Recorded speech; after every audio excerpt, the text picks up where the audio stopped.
Hello, everybody. It's Holger here from Constellation Research, here for a quarterly SAP update with my fabulous co-host, Martin. How are you, Martin?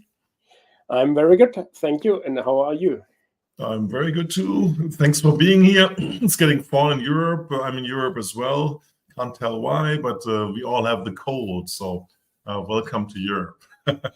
Yeah, right.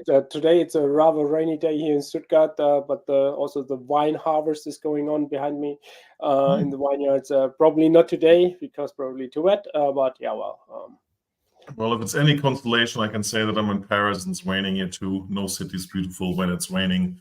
That includes even fabulous Paris. So cool. Yeah. So we have board changes at SAP. We have a preview of TechEd and a few other miscellaneous items. Why don't we dive right into most board changes that I can think of ever at SAP in 2024? What happened?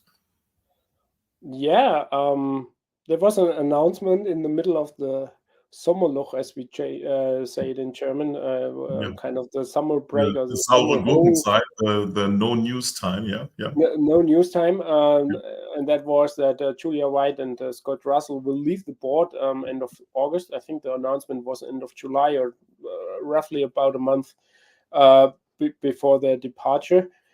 Came a bit out of a sudden for me, at least. I didn't see that coming.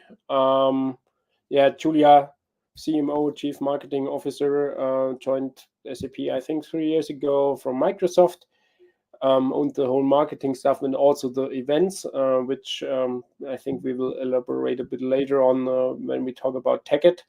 And Scott Russell as the Chief Revenue Officer. I think that was his official title, not Chief Sales Officer, at least if I'm not mistaken. So owning the whole kind of sales and partner management organization in the end, which also came to a surprise for me, and or as a surprise for me.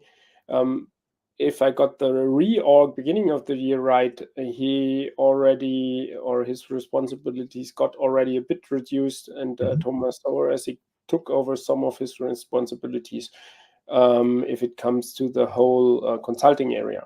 That's right. Yeah. No, you're absolutely right. A surprise, not a surprise. There have been rumors that there was unhappiness with how marketing was performing and bringing out the S4HANA message, so that never looks good for a CMO. And let's remember, I think we did this already 3 years ago, Martin. Can you believe it, right? We commented about Julia White coming from Microsoft and saying, to be fair to anybody, it's a tall order if you have a US background working at a multinational German company, very German-centric company, being a woman on top of that in the role, and the not so good record of women staying on the SAP board, no matter where they're coming from. Right? We had Sabine Bendig before being the last casualty, and she came also from Microsoft from the tech area. So it looks like the Microsoft era is over.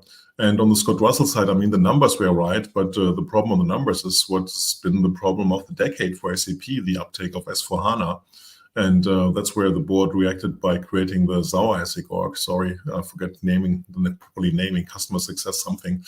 But Thomas told me at Sapphire in Orlando, it's okay, I can call it the Sauer-SAG org. And that shrunk some of Scott Russell's pieces. What is clear is that it was kind of like a planned move, because Scott Russell found a new job as CEO at NICE the week after or something. It's pretty much immediately.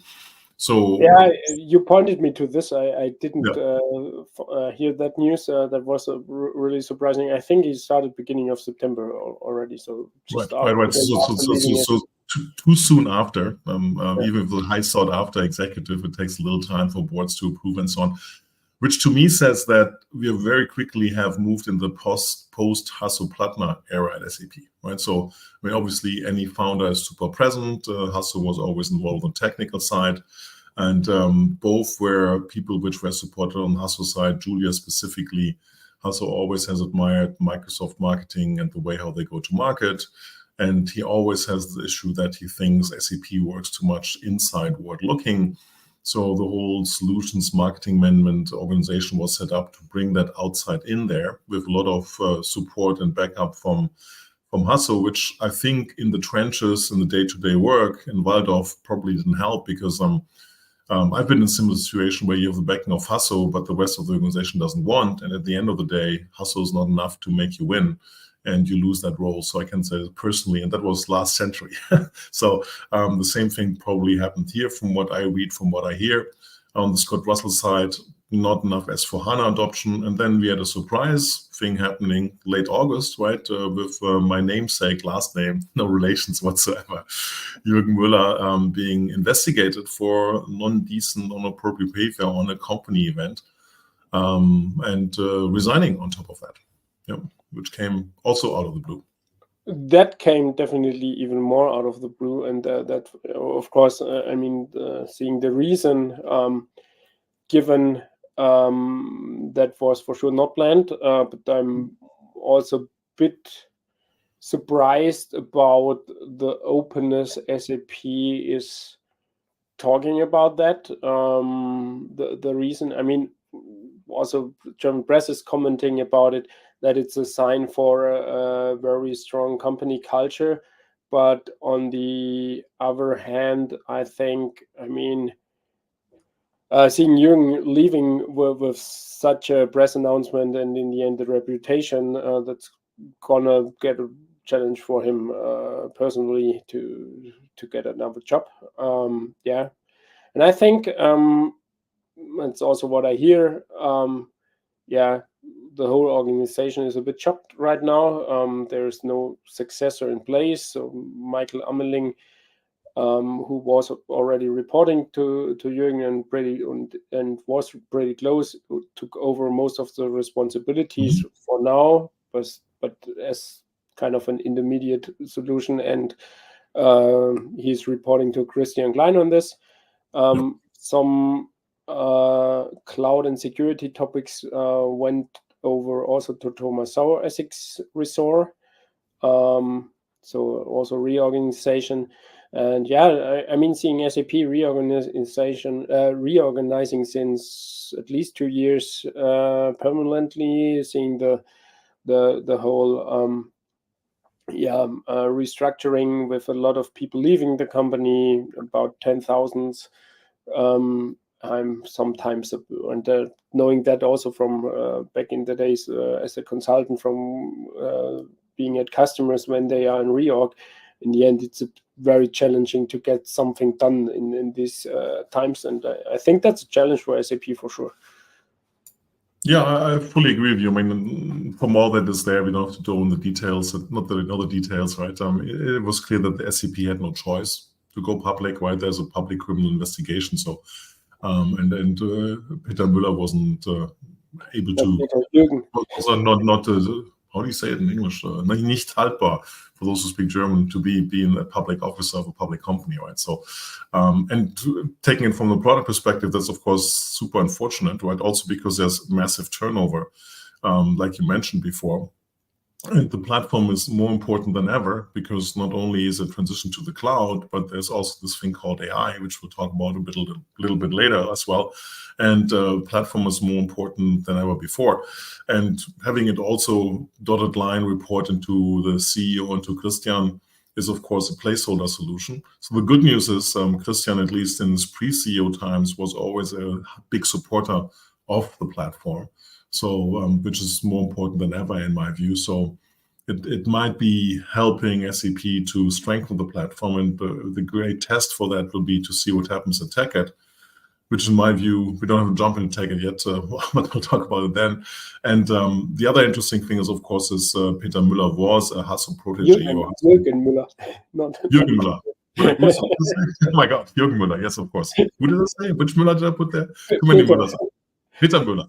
No, there's too many Müllers. Peter Müller is still at SAP, I hope, right? So there's a Peter Müller, I think. All apologies to all the Peter Müllers, right?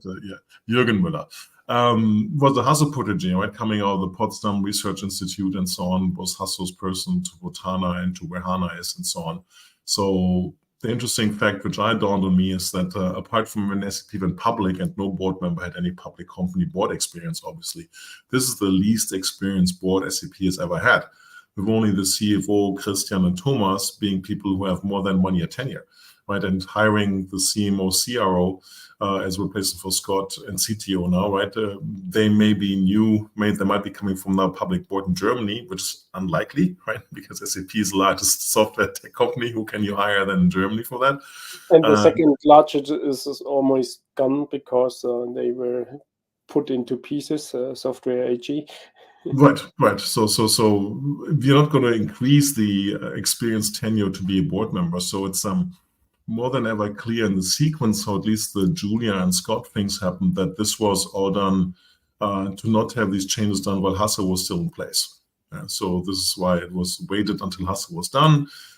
Reference to him.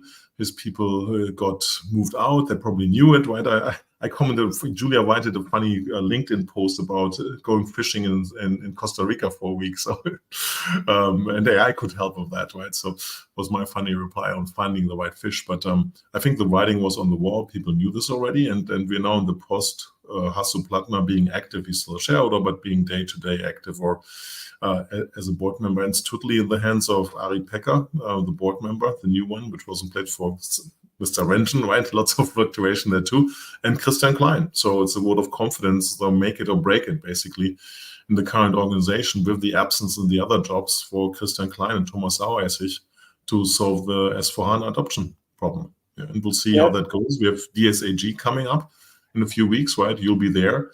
Maybe do a special episode from there, how the mood is, and we'll see, at least from the product announcements out of Sapphire, which should be the conference which tells you about the business application value. SAP didn't do anything announcement-wise. I mean, they had a good AI story. We'll talk about this, but they didn't do anything to solve and address the customization issues, which there's too many of them. We all know this, but some of them are critical for companies. How to solve manufacturing. There was nothing on manufacturing, if I recall correctly, from Sapphire, and that's one of the big holdouts, which is a big mystery to me why SAP is not pushing more into that. And then there's, of course, closer to my research area, payroll, which is not in the cloud either. So if you move to S4HANA as a major SAP shop today, you still have to operate your ECC on premises for manufacturing and for payroll, which is not a good situation to be in, right? So, and those things will have to be addressed amongst many, many other things.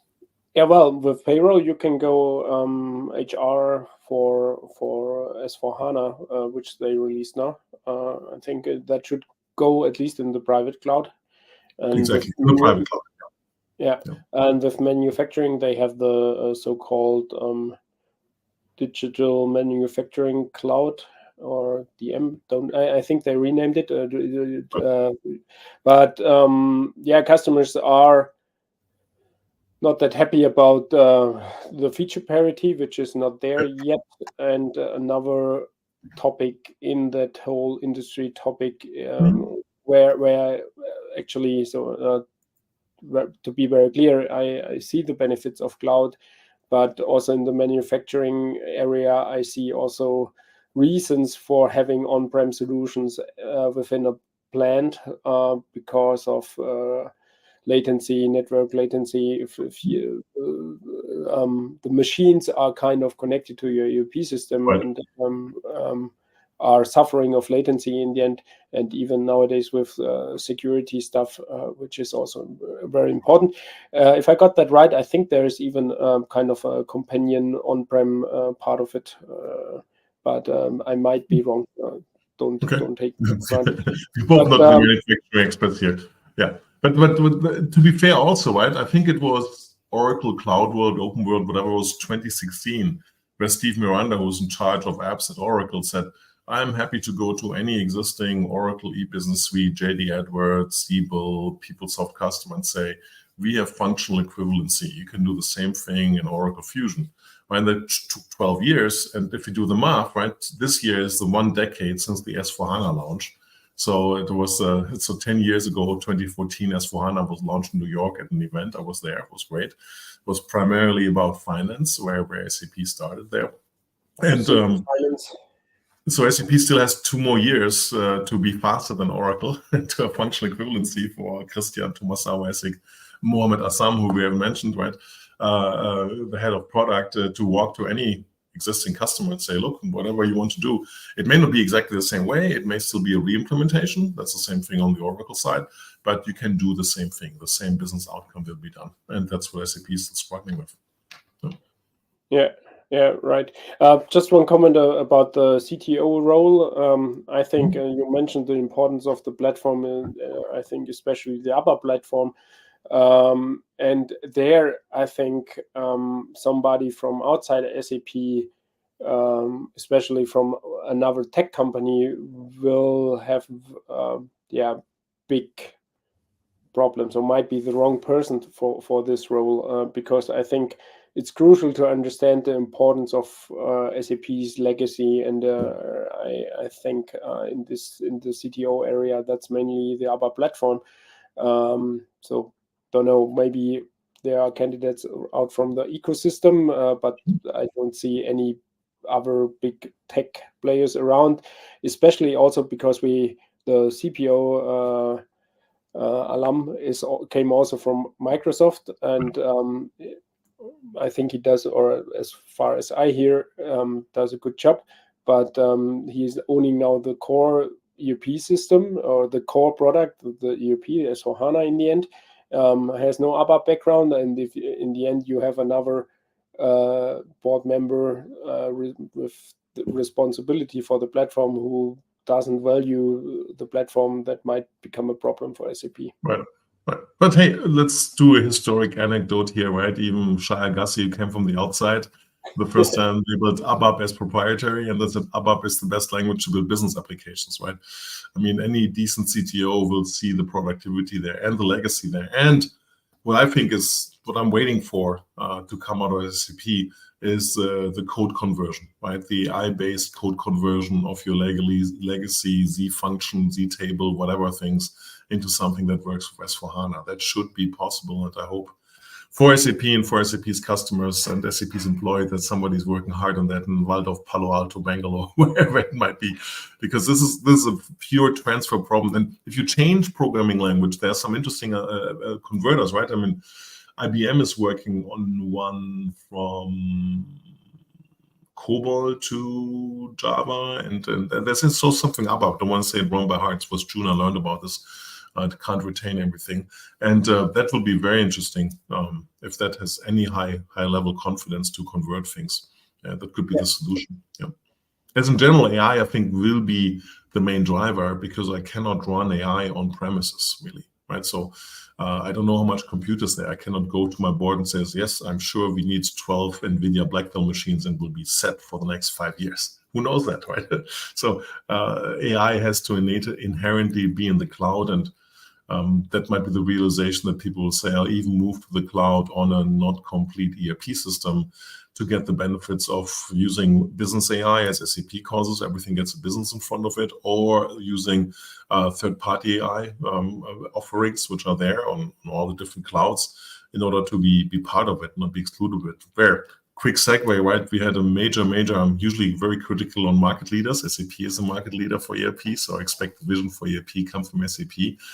I'm equally critical on Salesforce, who is a market leader for CRM, right? I want them to do the vision for CRM, and they did something unheard of in my experience, and you can be the test of that right here at their user conference, Dreamforce, last week, by not only announcing the AI agent force, right, but equipping customer instances, and over 3,000 agents being built by people at the conference. Right, so I don't know anybody pre-putting customers upgrades, which obviously can't be invasive. The customer doesn't even know, enabling them to use new technology, and then enabling their admins, their business users, because all low code, no code, to build AI-based agents. And at the same time, right, everybody's building AI stuff. Very few people put a price tag on it. Salesforce says every invocation of the agent is going to be $2. That means that they are very sure that there's value from that to throw that number out there. And then lastly, it's very interesting for the algorithmic fans like I'm one on the AI side, is that they can make sense of the transactional data, which has been always a black book, sealed off for for the current transformer algorithm, which is only good on document and picture and video and audio related things, right? So very, very interesting approach there, very positive from that. And Salesforce has raised the bar right now for any transactional enterprise vendor how to do AI, right? If you announce it and you launch it, it's going to be there in 3 months. It's not going to be the same thing that Salesforce has done at Dreamforce. So very interesting thing happened there last week. I have to write more about it. Yeah. Okay. Yeah, I need to check that out. Didn't hear about it, but I'm too much into my SAP bubble still. No, it's fine. That's a great compliment, right? So I can bring the SAP part. I forgot completely. You're right about the manufacturing, whatever cloud thing, which is there. Which I don't know why they didn't talk about it Sapphire, because I asked them before, but that's a different problem. Shall we change gears towards ending the board thing and the overall thing to, well, will be interesting, right? Who's going to be the new CTO? It can be, of course, somebody internally. Again, not good as an HR person here covering HR succession planning is not clear. It was never clear who the potential successor is. I think, God forbid, like for a moment, if you say something would happen to Christian Klein, his plane crashes, he gets run over by a car or whatever, right? I think Thomas Saueressig would be the successor. I think we can see that, right? But otherwise, who's a Thomas Saueressig successor? And maybe there's a gentleman who was running also. Names escape me. Here was a placement for Thomas Saueressig last year at Sapphire when he had COVID. He's running as for HANA. Jan Gilg?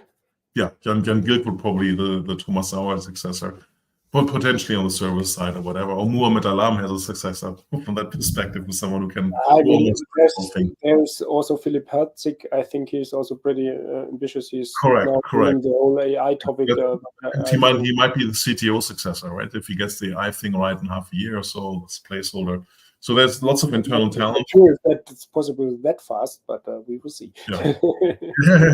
There's internal, but externally there's a real challenge, because you will run into the same paper issues that Julia White ran into, and that Muhammad Land frankly must have as well, trying to understand the German culture, trying to understand the SAP side if you don't have an international background. And the good thing, the difference I think for Muhammad is he comes out of India, so he's a multicultural person right from the start. Which anybody who only grew up in one culture and gets a job in another one has a challenge with, which you at least have acknowledged on paper, right? And you can't expect everybody to do as well as Bill McDermott did to finish this, right? Who was like, everybody was afraid, we're going to be sold out to the Americans and so on. Then turns out, hey, he's doing a great job, right? So he managed to convince the Germans that he's a good CEO for SAP, right? So, and the playbook of Bill McDermott, endearing and getting the trust of the German employee population, is there. So if I'm the board, if I'm Christian Klein, it's like give a few calls to Bill McDermott, or see how he did it, or how people did that. If you're an outside culture CXO at SAP, how to do it right. But okay, enough on the board, right? So look forward to TechEd, which to a certain point, for me, I said that before, is unfortunate. Why is this virtual? First, it goes to Bangalore. Fine. India is important. It's near and dear to my heart too. Show the Indian culture that we do a TechEd not only in Europe and North America, we do one there. Completely mishandled again, back to culture, right? You won't have the developers being sent there, but you had the managers sent there. So you had these odd situations of presentations where nobody clapped or understood what was going sent there. So misreading Indian culture. So not good from anybody involved there. I could have told that SAP. I told them. And now it's all virtual, and the platform is super important. So why don't you have an in-person event? So that doesn't look bad. But what's your take, Martin? Yeah, I mentioned that several times. I think we covered it already last time, and now the whole setup. I think it was not public in when we recorded the last one in June, but now it's like the virtual TechEd is happening first week of October, I think 7th and 8th, and then there will be so-called I think companion events or something like that. So ASAC Tech Connect will happen soon after TechEd. Then there's an Australian event, one in UK, and the DSAG Technology Days will happen in April as the last companion event. So there they try to bring some on-site experience back. As far or what I hear, this was a decision from the marketing department in the end to set that event up in this way. Yeah, Julia is gone now. I hope there will be an on-site TechEd again. And there's an interesting fact: if you participate in the Developer Challenge Devtoberfest, which always runs pre-TechEd in the SAP community, there you can win a trip to the next on-site TechEd, which is a very clear sign, I think. Okay, There are no more details, but I think it's coming back. Another thing I also discussed just previously around the TechEd sessions. Most of the TechEd sessions are 20 minutes long, and that's not the right format for technical education content. That works to some extent or at Sapphire, where it's often about high-level strategy stuff. But having in mind that you need to introduce people to the topic in general, and then you can go deeper. I think that shows in 20 minutes you can't do any deep dive development stuff. That's not possible, including demos. I think that's also something SAP needs to reconsider if they think about future TechEds.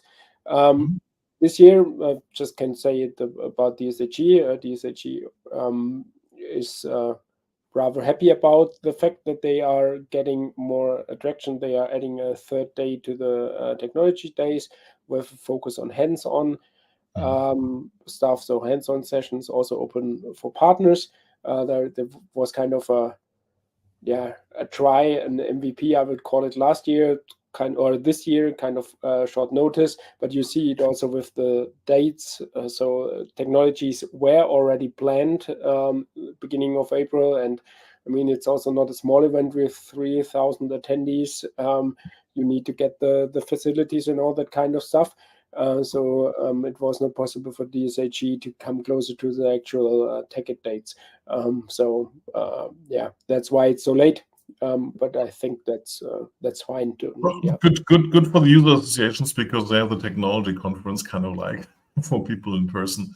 I agree with you. It's a huge miss not to have an in-person event again. I'm also disappointed that SAP couldn't pull off a small in-person event after the Julia White departure. I mean, because who cares, right? If that's in the face of the former CMO, now you do an in-person event of a few hundred people, better than nothing, and broadcast the rest. So you show the trend movement in the right direction. And I think it's a sign of how SAP has lost its agility, right? Because you have like 3 months, 2.5 months, 2 months, SAP with good budget standing, you should be able to pull off a small event, right? But fine. Yeah, and what I also can get, I'm agree with you on that. And all these TechEd announcements in the past were always quite late. So it took a while that there was an announcement that there will be only one TechEd last year in Bangalore, and this year it also took ages till it was publicly announced that there will be no on-site event. So don't know what's the planning process behind that. I think it's very important, not only for the ecosystem, even more for the internal SAP developers. And I know I said that several times already in the podcast here, having people sitting in Waldorf who joined the company 5 years ago, who probably never met a customer face to face because they were never able to go to a European TechEd, is a big mistake for and SAP. part of that was COVID, but the rest was but it's kind of like it's the third year already where we have on-sites event back, and they never get feedback. They don't know how customers are using their technology. No, you're absolutely right. You're absolutely right. It's a big miss, and it's honestly a puzzle why. On the format, so I have to say, I've been to too many TechEds where I would have a 45-minute or a 1-hour session, which didn't have the content for that. So forcing it into the 20 minutes, I prefer to have 3 20-minute sessions and exhaust the content because there's not more than wasting 3 hours on something where I said, man, I could have done this in 1 hour and 1.5 hours, something like. So, I think it's good to experiment on the format. It's if you have content, 20 minutes is too short. On the high level stuff and just showing the highlights, I think it might be able to be done. We'll see afterwards. Yeah. So, that was already the setting last year. I think there should be both. I mean, for the beginner sessions or the overview sessions, 20 minutes are okay, but there need to be TechEd stands for technical education. If they still call it like that, I expect that there's technical education, and not only for the newbies, and the experts need longer sessions with deep dive content. Otherwise, it doesn't make sense for me. We're at the half-hour mark, but we have more things to talk about, but let's do it at faster speed, right? I mean, obviously, what would we like SAP to announce at TechEd, right? From my side, of course, it's how to build AI-based applications. There's no question about it. I'm also thinking AI can't be done without infinite storage, right? Which in my view is lakehouse, data lake, whatever you want to call it, architecture. There was giddiness around this. I've been asking SAP since 6-7 years to do this, originally for analytics purposes, because lake houses have killed the data warehouse. Now as a storage foundation for AI.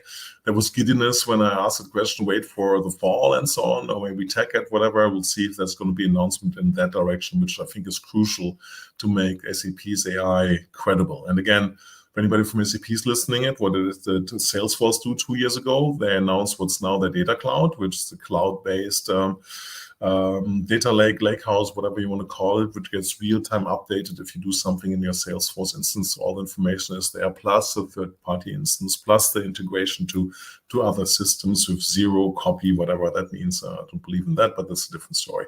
So the benchmark is this is 2+ years from Salesforce as the leader in CRM. So the leader in ERP has to find and come up with a solution. And to make it even more spicy, right? Oracle, a cloud world, same issue.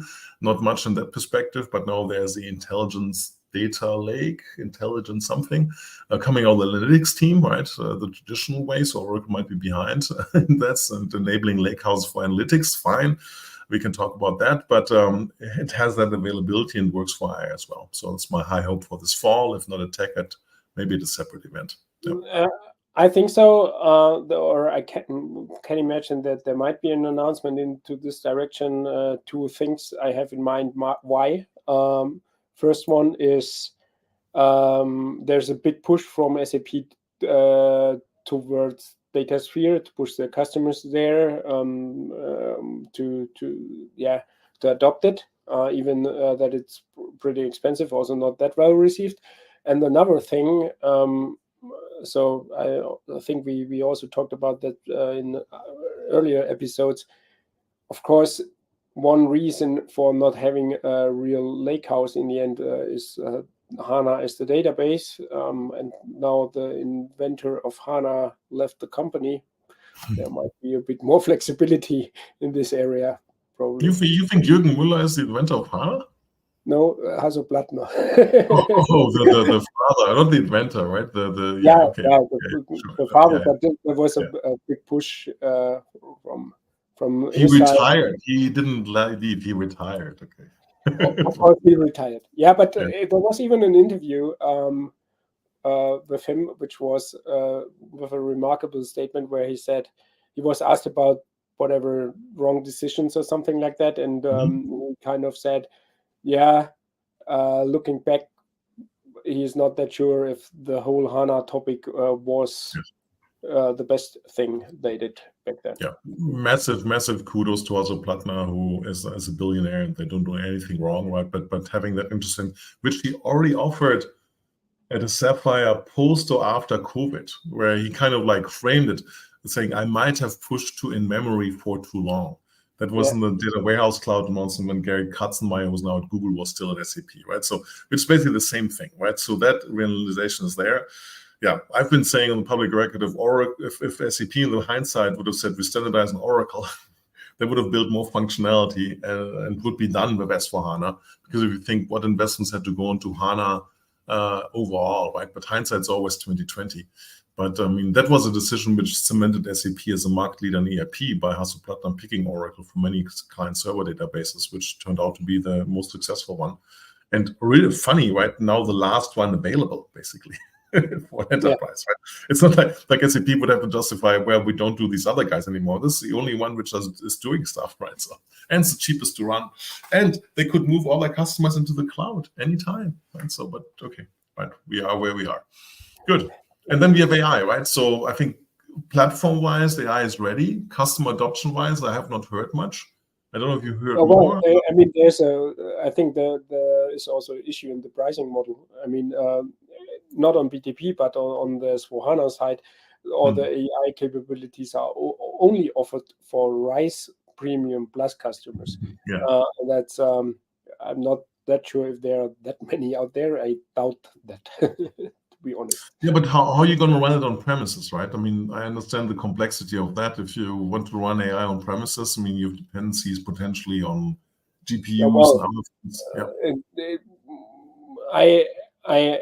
I agree, but I mean, RISE is private cloud, which is taking an on-prem product into a SAP managed hyperscaler environment.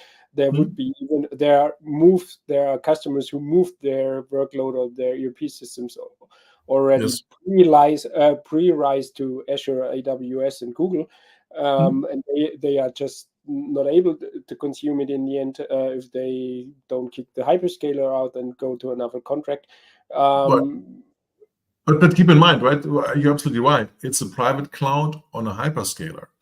I don't think with the current demand for GPUs and any AI platform, any hyperscaler will give the customer, I don't know if they do this, I follow that market, I haven't heard of this, dedicated GPUs. Yeah, for enabling the private cloud. Right? So you're in the private cloud for your data and your application, but for your AI, the call out might be to anything scaling up, scaling down as you need massive GPU workloads for training purposes. Yeah. So I think they have it both ways now. Yeah, but the RISE customers are running on the same infrastructure in the end. Maybe SAP just books some capacity. Yeah. No. SAP books the capacity and uses the cloud to scale up, scale down. Yeah. Right? So they're using public cloud for the training. How they do it with the data will be interesting. But I don't think any hyperscaler wants to dedicate to RISE systems any GPUs, which could otherwise be used better and monetized better. Right. So that's fine. Yeah. And haven't heard anything that RISE customer gets, hey, 16 NVIDIA GPUs, and there's different packages which you can buy and order. Right? Nothing like that has happened. Yeah. Oh, I missed it. We missed it. And this, by all means, right? Martin knows much more about SAP than me. So if we miss anything, please be social. Let us know. We're more than happy to correct what we're saying here. Well, for SAP people, for partners, for users, for anybody, right? If you miss something, don't be shy. Yeah. For sure. And for sure, I'm not an AI expert, to be honest. You're not expert. I'm not an expert in anything. Yeah. Cool. Okay. So TechEd mainly about AI, probably also BTP, and I think I would call it developer productivity. So meaning whatever AI assisted coding. I think the ABAP's AI stuff might be, or that we are waiting for general availability, I think. Yeah, we will see what's happening there. Probably also some changes in the SAP build portfolio. Yes. So very cool. We will see. All right. I think that's it. Did you forget anything?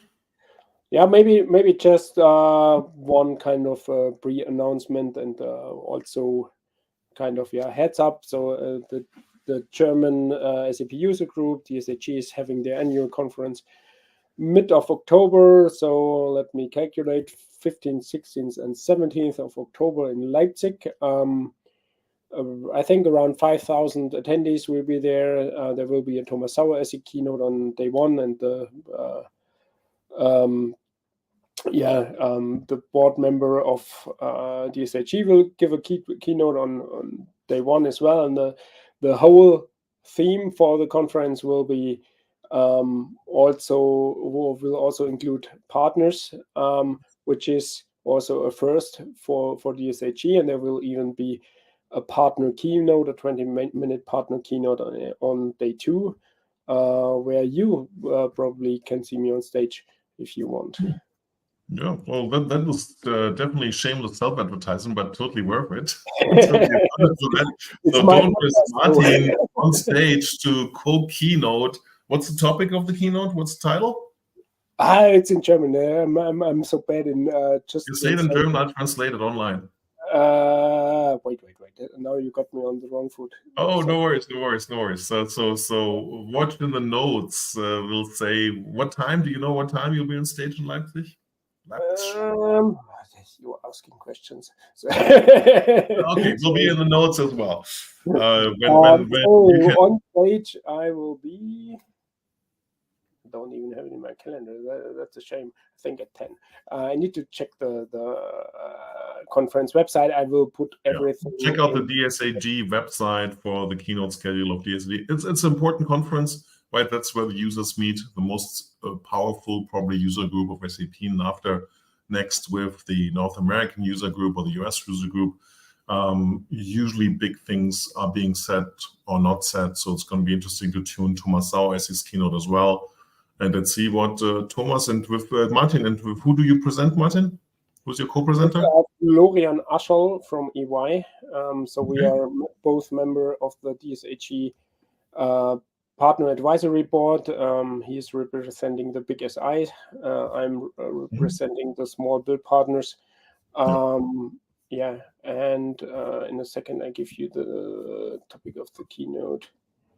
I know it will be in the middle of the night for me, but hey, I hope that there's so 16th of October, 10:25, and the title in German is Soundtrack für morgen, partnerschaftlich die digitale Zukunft gestalten.